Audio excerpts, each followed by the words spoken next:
है आपकी क्लास 10 की पढ़ाई। तो आज के इस पार्ट 2 वीडियो में हम पढ़ेंगे यूरोप में राष्ट्रवाद का उदय और आगे के टॉपिक्स को डिस्कस करते हुए चलेंगे, जिसमें हम स्टार्ट करेंगे कि जब फ्रांस जीतता है तो पूरे यूरोप को जुकाम हो जाता है, जिसमें हम 1830 की क्रांति पढ़ेंगे और आगे बढ़ते हुए यूनान का स्वतंत्रता संग्राम पढ़ेंगे कि कैसे ग्रीक ने जो है अपने फ्रीडम को प्राप्त किया, और आगे बढ़ते बढ़ते हम रोमांटिसिज्म यानी रोमानीवाद को पढ़ेंगे कि कैसे लोकगीतों ने, लोक संगीतों ने वहां पे राष्ट्रवाद को बढ़ावा दिया, और आगे बढ़ते बढ़ते हम पहुंच जाएंगे 1848 की क्रांति पे कि कैसे उसके बाद जर्मनी और इटली जैसे एक राष्ट्र हमें वर्ल्ड मैप में या यूरोप के मैप में देखने को मिलते हैं। ये वीडियो बहुत इंपॉर्टेंट है क्योंकि जो टॉपिक्स हम पढ़ने वाले हैं उससे बोर्ड एग्जाम में आपके पक्का 2 क्वेश्चन तो आने वाले हैं, तो टॉपिक अच्छे से पढ़िएगा, नोट्स बनाइएगा और वीडियो कंप्लीट देखिएगा ताकि आप अपने मुश्किल टॉपिक को इजीली कवर कर सकें। आज की अपनी ये यूरोप की जर्नी को हम लोग स्टार्ट करते हैं।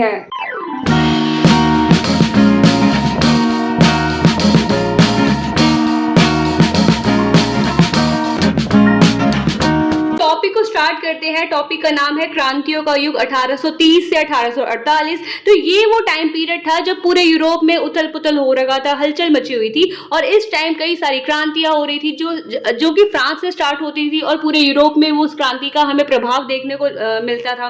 तो स्टार्ट करते हैं टॉपिक। तो सबसे पहले जो ये क्रांति हुई है 1830 से 1848 का जो टाइम पीरियड है, इसमें इन क्रांतियों को कौन कर रहा है, नेतृत्व कौन कर रहा है, किसके निर्देशन में क्रांतियां हो रही है? तो ये हो रहा है नए मध्यम वर्ग, न्यू मिडिल क्लास जो इमर्ज हुआ था। इससे पहले के पार्ट 1 में मैंने आपको बताया था कि जो नया मध्यम वर्ग जो औद्योगिकरण के कारण इमर्ज हुआ था, जिसमें हमारे टीचर्स थे, क्लर्क्स थे, उद्योगपति थे, प्रोफेसर्स थे, तो ये सारा जो ग्रुप इमर्ज हो रहा था, जो थोड़ा शिक्षित वर्ग था, तो उन्होंने क्या देखा कि राजतंत्र जो है हमारे देश को अंदर ही अंदर खोखला करता जा रहा है और हमारे अधिकारों की अवहेलना कर रहा है, हमें कोई राइट्स नहीं दे रहा है। तो इस जो नया मिडिल क्लास इमर्ज हुआ था, जिसमें कि हमारे कौन कौन शामिल थे, इसमें हमारे शिक्षक शामिल थे, इसमें हमारे वकील शामिल थे, इसमें बात करें प्रोफेसर शामिल थे, उद्योगपति जिन्होंने बड़ी बड़ी कंपनीज खोली थी उस टाइम पे, तो ये सारे जो है इस टाइम पे इस न्यू मिडिल क्लास में शामिल थे। इन्होंने जो है क्रांतियों को आगे बढ़ाने में,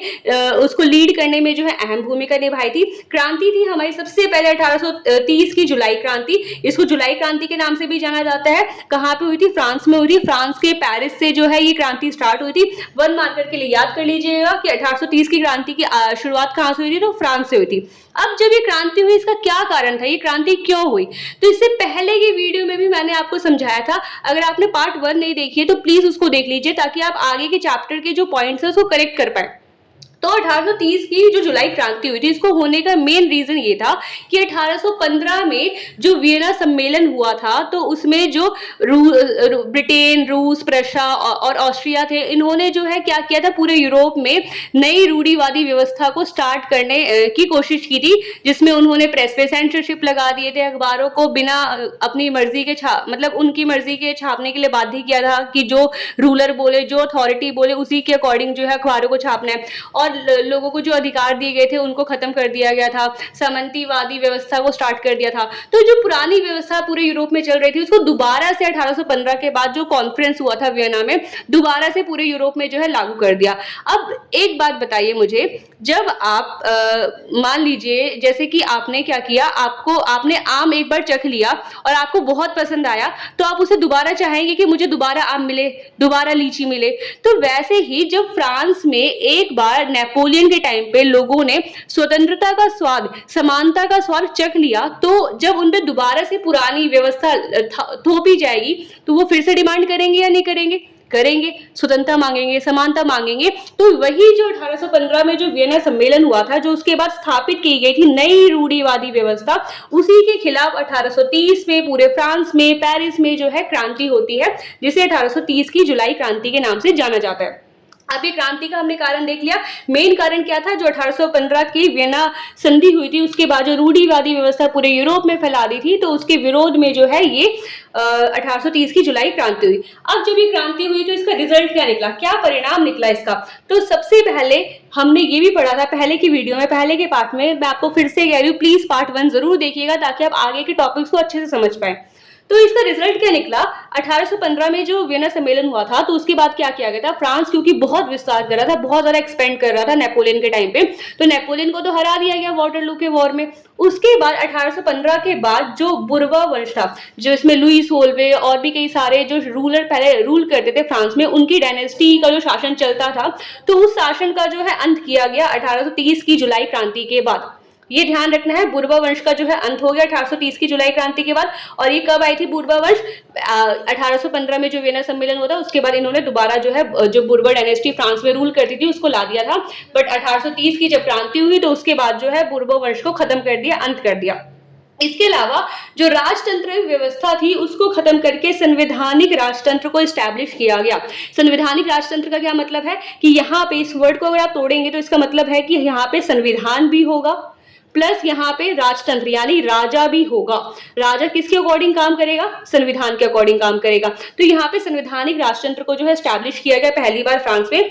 और जो राज्य का प्रमुख था, जो राज्य का हेड बनाया गया, उस बनाया गया लुई फिलिप को। लुई फिलिप के लिए एक वर्ड यूज किया जाता है, इन्हें नागरिक राजा भी कहा जाता है। लुई फिलिप को क्या कहा जाता है, नागरिक राजा, की नागरिकों का राज्य है, क्योंकि ये संविधान के अकॉर्डिंग काम करेगा। तो ये व्यवस्था जो है लागू कर दी और लुई फिलिप को वहां का राजा बना दिया गया, जिसे नागरिक राजा कहा गया। इसके जब फ्रांस में ये चिंगारी जली तो इसका प्रभाव पूरे यूरोप में देखने को मिलता है, नीदरलैंड में देखने को मिलता है, हमें ब्रुसेल्स में देखने को मिलता है।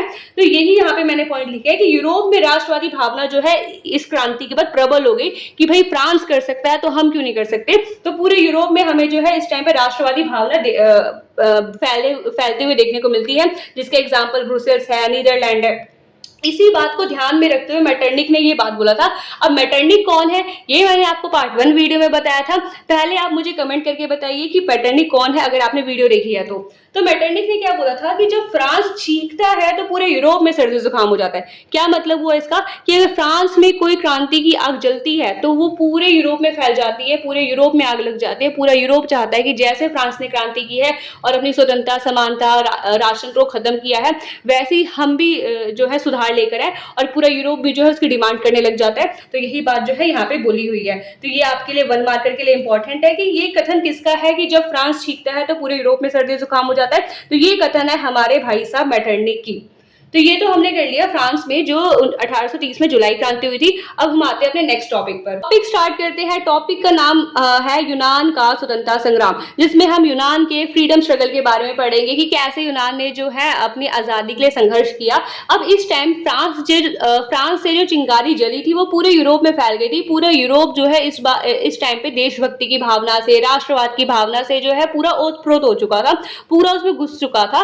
तो अब जब ये चिंगारी जली थी तो पूरे यूरोप में फैली थी और यही यूरोप में फैलते फैलते ये चिंगारी पहुंच गई यूनान। अब जब ये चिंगारी यूनान में पहुंची, अच्छा पहले यूनान है कहां पे, तो देखिए ये हमारा वर्ल्ड का मैप है। वर्ल्ड के मैप में ये यूरोप का मैप है, सॉरी। तो यूरोप के मैप में ये छोटा सा देश जो है हमारा ये यूनान था। ये यूनान किससे आजादी के लिए लड़ रहा था, इस एरिया पे ना जो हमारे यूरोप का दक्षिण वाला एरिया, साउथ वाला एरिया है, वहां पे ऑटोमन साम्राज्य का शासन हुआ करता था। तो ऑटोमन साम्राज्य के शासन के अंदर जो है यूनान पर भी जो है ऑटोमन साम्राज्य अपना कब्जा करके रखा हुआ था। तो उसी से आजादी के लिए यूनान ने जो है अपना स्वतंत्रता संग्राम लड़ा था। ये यूनान है, आपको फिर से बता देती हूँ कि यूनान वाला एरिया है और यूनान के इस एरिया पे जो है ऑटोमन साम्राज्य का हिस्सा हुआ करता था। अच्छा, एक बात और थोड़ा यूनान के बारे में जान लेते हैं कि यूनान को हम लोग इंग्लिश में ग्रीक कहते हैं। तो कई बार यूनान को पेपर में आपको ग्रीक करके दे दे, हिंदी में भी ग्रीक लिखा जा सकता है। तो आपको ध्यान रखना है कि यूनान और ग्रीक दोनों का मतलब एक ही होता है। अब एक और बात आपको बतानी है जो कि 1 मार्कर के लिए very very very very very important, बहुत इंपॉर्टेंट है। आपको इसको याद कर लेना है कि यूरोपीय सभ्यता का पालना कहा जाता है यूनान को, ग्रीक को। क्यों कहा जाता है, क्योंकि ये जो यूनान की संस्कृति है वो बहुत ही ज्यादा रिच है, बहुत ही ज्यादा समृद्ध है, बहुत ही अलग विविधताओं वाली इसकी संस्कृति है। तो इसलिए जो है यूनान को यूरोपीय सभ्यता का पालना कहा जाता है। 1 मार्कर के लिए इंपॉर्टेंट है कि यूरोपीय सभ्यता का पालना किसको कहा जाता है, तो आपको आंसर देना है यूनान को कहा जाता है। अच्छा, एक और आपकी बुक में वर्ड यूज किया गया है हेलेनिज्म, इंग्लिश में यूज किया गया पर हिंदी में इसको बोलेंगे हेलेनिक। यूनानी संस्कृति के लिए वर्ड यूज किया जाता है हेलेनिक। ये भी 1 मार्कर के लिए पूछा सकता है कि हेलेनिक शब्द का क्या अर्थ हुआ, तो हेलेनिक का संबंध हमारी यूनानी संस्कृति से है। आई होप सो आपको ये यूनानी संस्कृति के बारे में समझ में आ गया होगा। यूनान के बारे में थोड़ा थोड़ा आपको आइडिया लग गया होगा कि यूनान आखिर है क्या। ये छोटा सा देश है जिसपे ऑटोमन साम्राज्य का शासन चलता था और यूनान की जो संस्कृति बहुत ज्यादा रिच थी, बहुत ज्यादा समृद्ध थी, बहुत ज्यादा फ्लरिश थी, तो इसलिए जो है इसको यूरोपीय सभ्यता का पालना भी कहा जाता है। स्टार्ट करते हैं कैसे स्वतंत्रता संग्राम हुआ। तो 15वीं सदी में अभी हमने देखा इस पे किसका शासन चलता था, ऑटोमन साम्राज्य का शासन चलता था।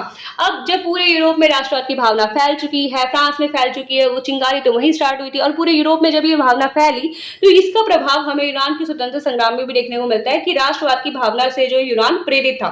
अब क्या होता है, 1821 का टाइम पीरियड आता है। 1821 तक आते आते यूनान ने भी आजादी के लिए ऑटोमन साम्राज्य से अलग होने के लिए डिमांड जो है करना स्टार्ट कर दिया था और कई सारे यूरोपीय देश जो थे, जिसमें हमारा पश्चिमी यूरोपीय देश था, उसमें जो जनता वहां के रहते थे, जो राष्ट्रवादी वहां के होते थे, जो कवि वहां के होते थे, जैसे कि एक कवि है लॉर्ड बायरन। लॉर्ड बायरन तो मतलब एकदम इन्होंने क्या किया था, इन्होंने तो धन इकट्ठा किया था, पैसा इकट्ठा किया था और लड़ाई में लड़ने भी चले गए थे और जिस कारण उनकी लड़ाई में ही डेथ हो गई थी।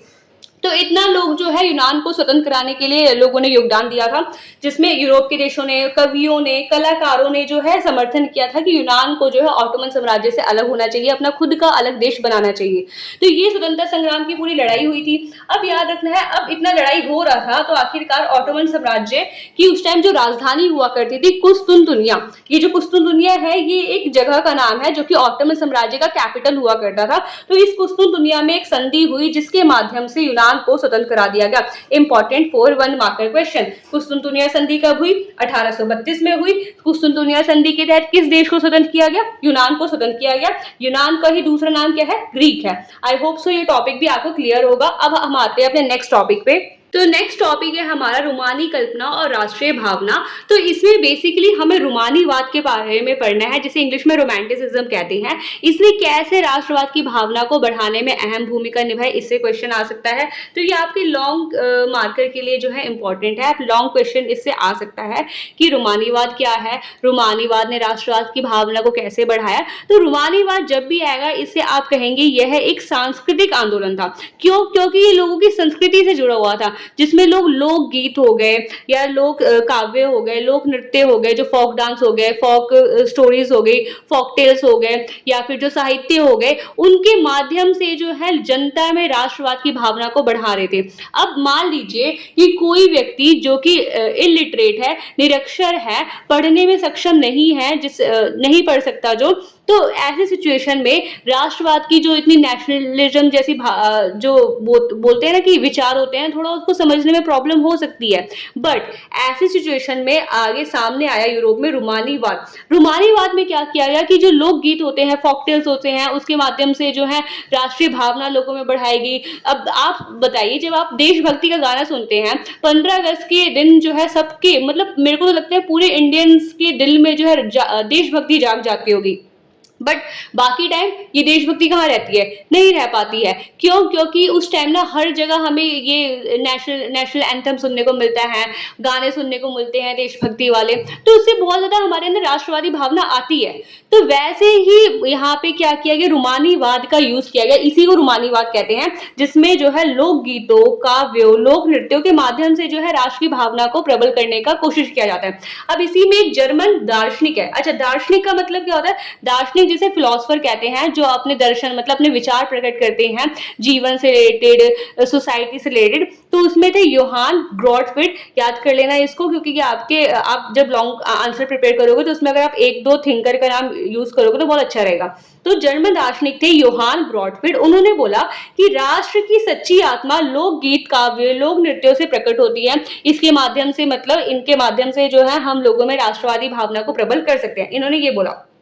ये रोमानीवाद के माध्यम से क्या होता है, जो निरक्षर जनता होती है उसमें भी जो है राष्ट्रवाद की भावना बढ़ाने में जो है इंपॉर्टेंट रोल निभाता है। अब जैसे एक एग्जांपल यहाँ पे हम देखें तो पोलैंड में क्या हुआ था, पोलैंड में ओपेरा जैसे संगीत, ये संगीत का नाम है, वहां के जो सॉन्ग होते हैं उनका नाम है ओपेरा जैसे संगीत हो गए। ये कैसे संगीत है, ये जो वहां के लोक संगीत होते हैं जो उनकी कल्चर में गाए वाए जाते हैं। तो वैसे ही पोलैंड में ओपेरा जैसे संगीत और पैलेनश जैसे नृत्य, ये उनका फोक डांस होगा।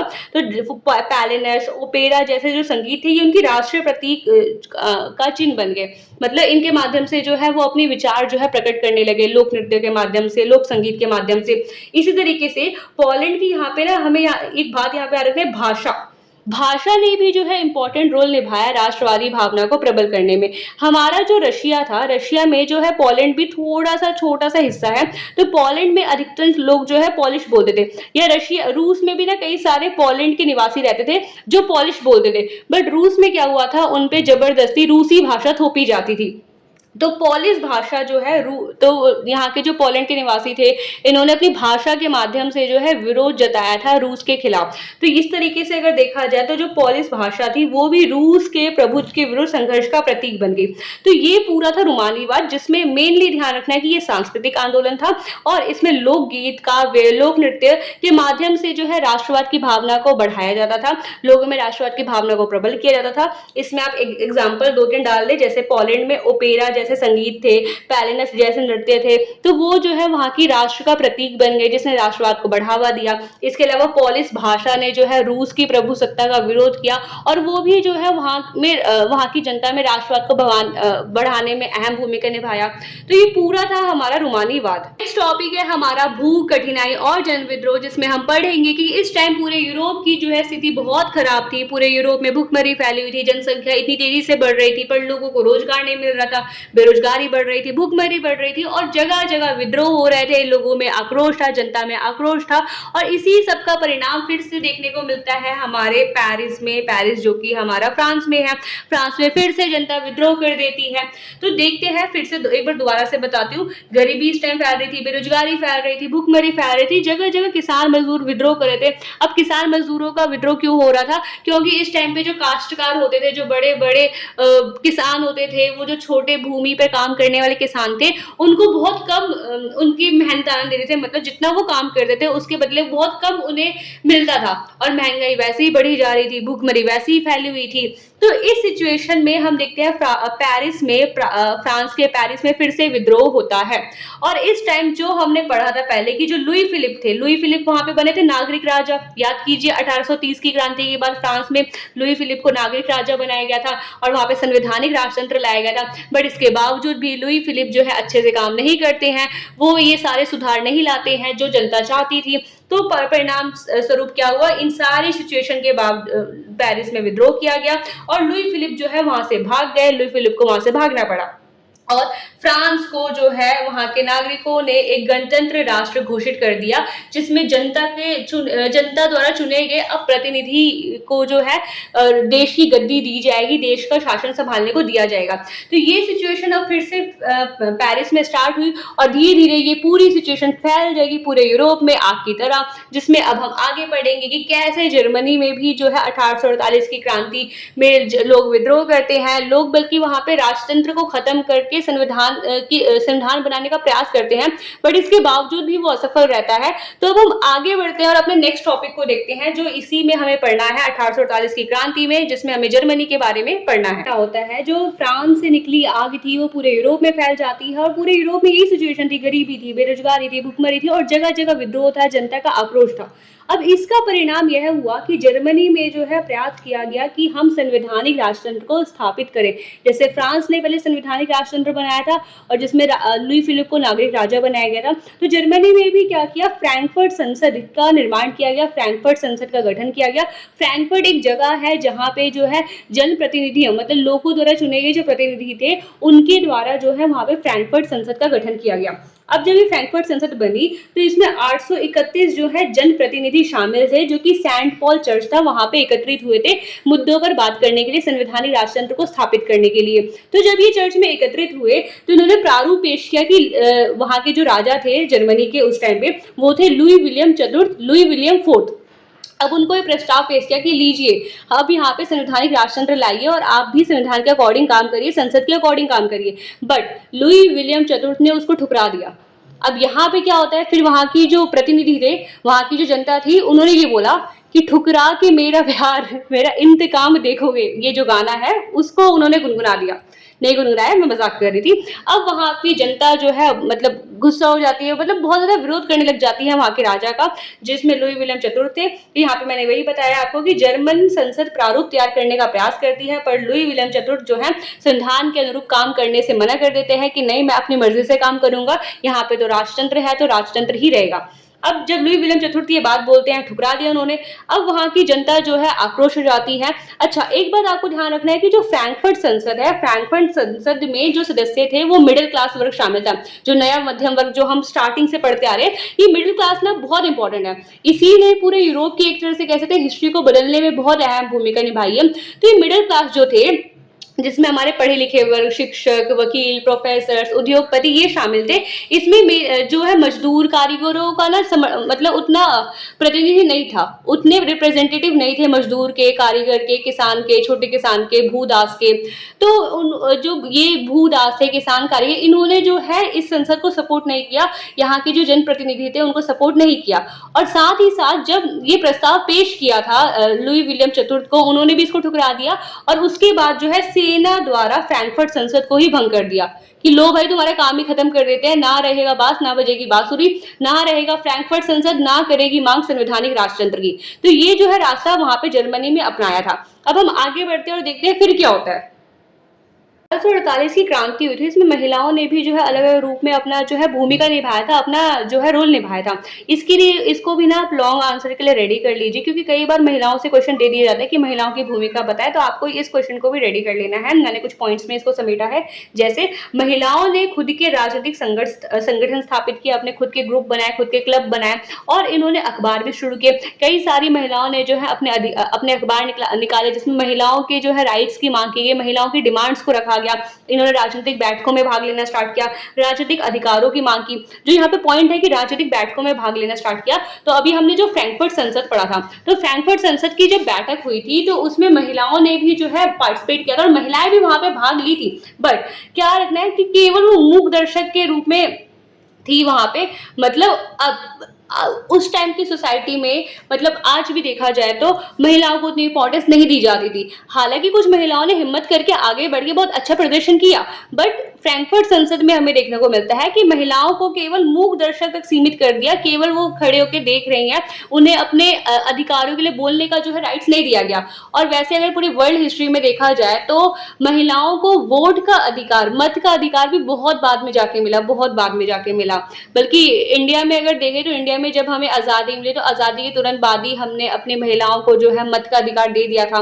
बट अगर यूरोप में बात की जाए या वर्ल्ड हिस्ट्री में कहीं भी बात की जाए, जो भी देश जो है स्वतंत्र हुए या एक अलग देश के रूप में स्थापित हुए, उन्होंने बहुत बाद में जाके महिलाओं को मत का अधिकार दिया गया। हालांकि ये हमें ध्यान रखना है कि 1848 की जो क्रांति थी उसमें महिलाओं ने अपनी भूमिका निभाई, अखबार निकाले, क्लब बनाए, संगठन बनाए, ग्रुप बनाए, जो भी मीटिंग्स होती थी उनमें भाग लिया। हालांकि उन मीटिंग्स में वो केवल मूक दर्शक तक सीमित रह गई, जहां पे उन्हें बोलने का उतना राइट्स नहीं दिया गया। जैसे आपकी अगर ये बुक देखेंगे तो इस बुक में जो है पिक्चर दी गई है, जिसमें क्या बोला गया है कि सेंट पॉल चर्च में जो फ्रैंकफर्ट संसद अभी गठित हुआ था उसमें महिलाओं ने भी भाग लिया, पर महिलाएं जो यहाँ आपका बाया वाला जो एरिया दिख रहा है पिक्चर में, यहाँ पे जो है मूक दर्शक के रूप में ही वो सीमित रह गई, उन्हें बोलने का अधिकार नहीं दिया गया, उन्हें प्रतिनिधित्व का अधिकार नहीं दिया गया। तो हालांकि हम ये कह सकते हैं कि कुछ ना होने से अच्छा कुछ तो अच्छा था कि उन्होंने भाग लिया एटलीस्ट। तो ये महिलाओं की भूमिका के बारे में जो है आप डाल देंगे पेपर में अगर आएगा तो। आगे है चैप्टर के सबसे सबसे इंपॉर्टेंट टॉपिक पे, जिसमें हमें जर्मनी का एकीकरण पढ़ना है, ब्रिटेन का एकीकरण पढ़ना है और इटली का एकीकरण पढ़ना है। तो सबसे पहले स्टार्ट करते हैं अपने जर्मनी के निर्माण से। आपको ध्यान रखना है कि कई बार ये बोला जाता है कि जर्मनी के निर्माण की प्रक्रिया बताएं, और कई बार जो है ये बोला जाएगा कि जर्मनी का एकीकरण की प्रक्रिया को बताएं। तो दोनों क्वेश्चन आएगा, दोनों क्वेश्चन को आपको सेम तरीके से अटेम्प्ट करना है। इंपॉर्टेंट क्वेश्चन है, ये लॉन्ग में भी आ सकता है, शॉर्ट में भी आ सकता है। शॉर्ट में कैसे आएगा वो भी मैं आपको बताऊंगी इसी वीडियो में। स्टार्ट करते हैं जर्मनी के निर्माण से। तो अगर मैं आपको बताऊं जर्मनी की थोड़ी हिस्ट्री, तो जैसा जर्मनी हमें आज देखने को मिलता है वर्ल्ड के मैप में, सेम ऐसा अगर देखा जाए तो ऐसा जर्मनी पहले जब हम 1840s की बात करें तो उस टाइम पे हमें देखने को नहीं मिलता था। ये जर्मनी आज एकदम एकीकृत है, बट अगर 1871 से पहले के टाइम पीरियड को देखा जाए तो जर्मनी ना 39 राज्यों में विभाजित था। 39 उसके टुकड़े थे, जिसमें कि कई सारे जो है छोटे छोटे स्टेट्स शामिल थे जर्मनी में। इसलिए कहा जाता है जर्मनी परिसंघ। परिसंघ का मतलब हुआ है कई सारे छोटे छोटे राज्यों का एक संघ। तो जर्मनी परिसंघ 39 राज्यों में विभाजित था। अब 1848 में अभी हमने पढ़ा था, वहां पे फ्रैंकफर्ट संसद बना था। फ्रैंकफर्ट संसद ने प्रयास किया कि हम संवैधानिक राजतंत्र ले आते हैं, जिसमें राजा को जो है हम राजा तो रहेगा और संविधान भी रहेगा और राजा संविधान के अकॉर्डिंग काम करेगा। बट क्या वो सफल हो पाया? उसे समर्थन नहीं मिल पाया प्राप्त और राजा ने भी इसको ठुकरा दिया। तो यहाँ पे जो है जर्मनी परिसंघ ने जो एकीकृत करने का प्रयास किया था वो असफल रहा था, ये आपको ध्यान रखना है। अब यहाँ पर आती है सबसे बड़ी एंट्री हमारे प्रशा की। प्रशा कहाँ पे है? तो अगर मैं आपको दिखाऊं, ये हमारा जैसे कि आपको वीडियो में दिख रहा है, यहाँ पे जर्मनी है और जर्मनी के ऊपर साइड में आप इधर देखेंगे तो यहाँ पे हमारा प्रशा है। तो जर्मनी के बगल में ही प्रशा था। ये प्रशा जो था, इसी ने जर्मनी के एकीकरण में अहम भूमिका निभाई। प्रशा में थे auto von Bismarck. Auto von Bismarck को जर्मनी का चांसलर बनाया गया और ऑटो वन बिस्मार्क ने यहाँ पे रक्त और लौह की नीति अपनाई थी, ब्लड एंड आयरन की नीति अपनाई थी कि प्यार से नहीं तो वार से ही सही।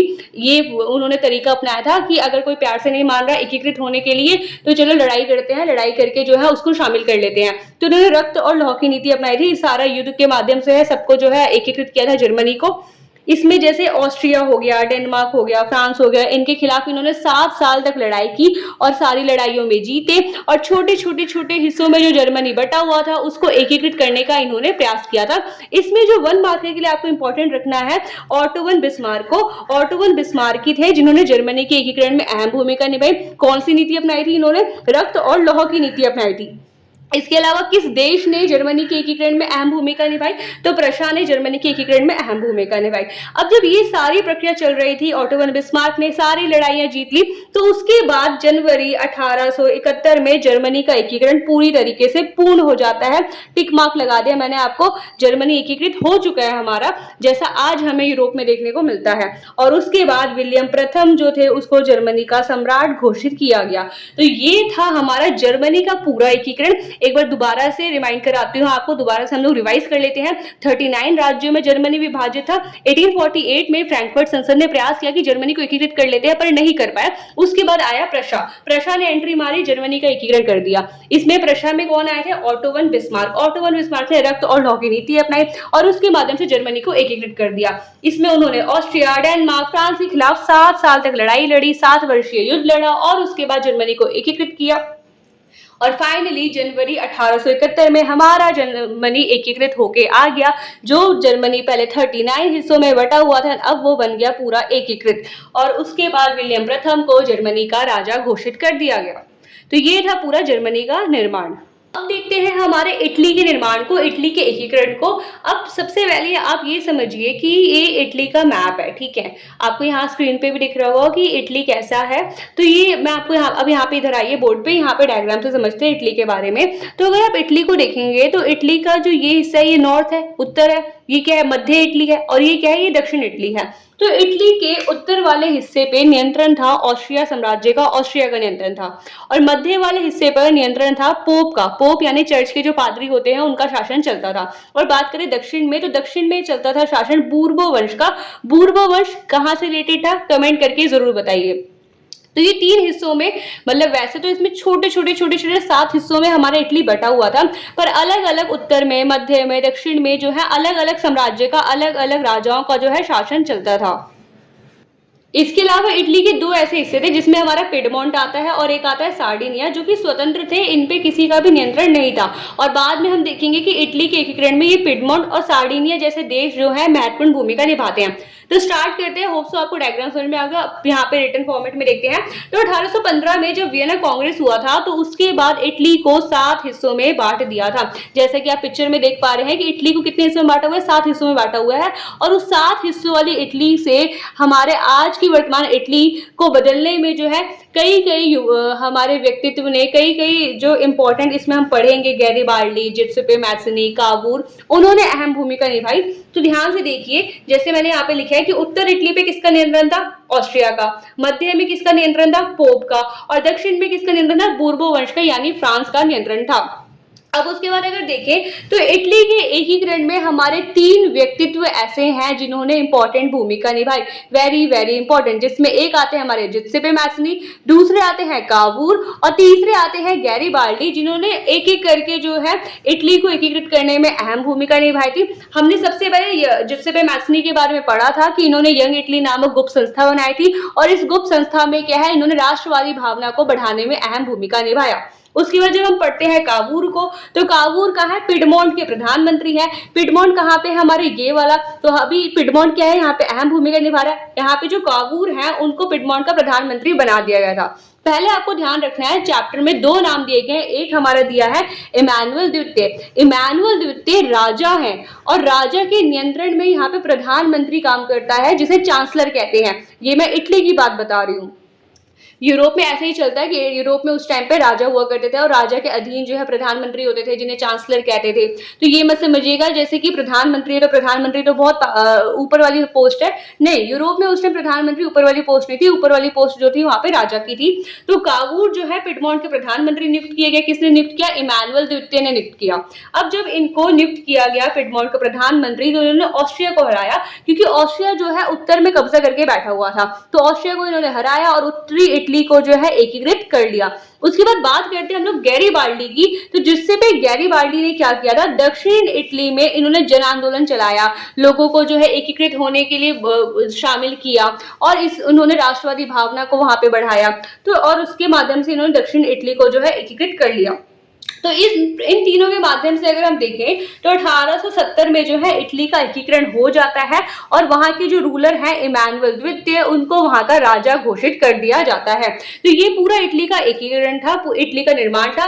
इंपॉर्टेंट क्वेश्चन है, टिक मार्क कर लीजिएगा। एक बार दोबारा देखिए कि इटली के निर्माण में हमने देखा कि उत्तर में ऑस्ट्रिया का नियंत्रण है, मध्य में पोप का नियंत्रण है और नीचे दक्षिण में बूर्बो वंश का शासन है। और इन तीनों व्यक्तित्व ने जो है इटली के एकीकरण में अहम भूमिका निभाई। अगर क्वेश्चन आता है इटली के एकीकरण पे, चांसेस है आ सकता है, तो ये इजी है, मैप आप बना सकते हैं फटाफट से, मतलब बहुत इजी है। ऐसे करके यहाँ से एक पूछ सी निकालने और ऐसे करके इटली बन जाएगा हमारा।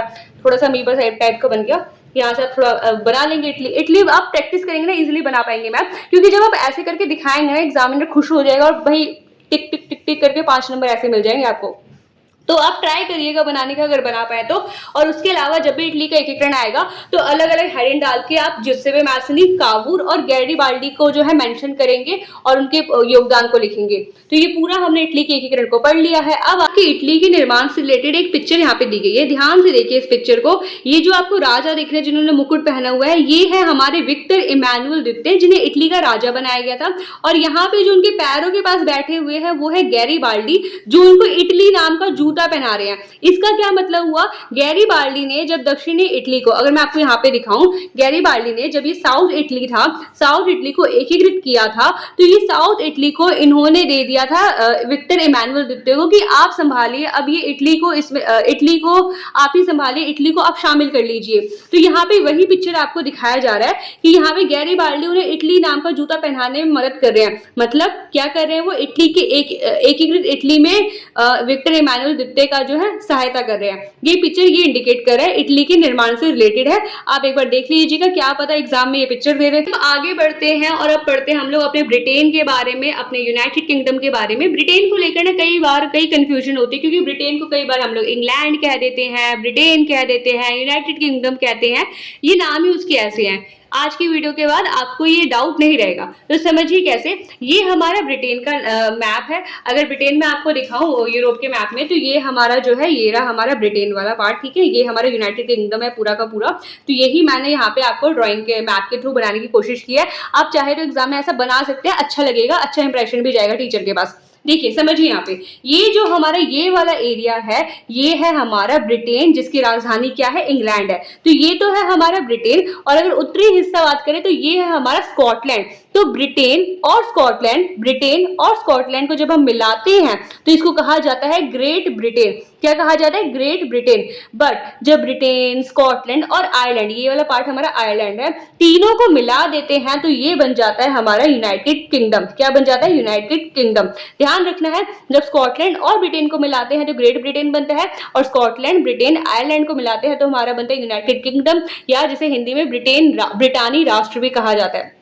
तो होप सो आपको मैप समझ में आया होगा। अब आपको ये समझने में भी प्रॉब्लम नहीं होगा। ये देखेंगे कि कैसे जो है ब्रिटेन ने स्कॉटलैंड को शामिल किया, आयरलैंड को शामिल किया। तो देखिए, ब्रिटेन का निर्माण क्रांति का परिणाम नहीं था। मतलब जो ब्रिटेन हम देख रहे हैं आज, यहाँ पे कोई क्रांति व्रांति, कोई विद्रोह, मतलब विद्रोह हुए हैं, बट जैसी बड़ी क्रांति हमें पेरिस में देखने को मिलती है, फ्रांस के और जर्मनी में देखने को मिलती है, वैसी बड़ी क्रांति जो है ब्रिटेन में नहीं हुई थी।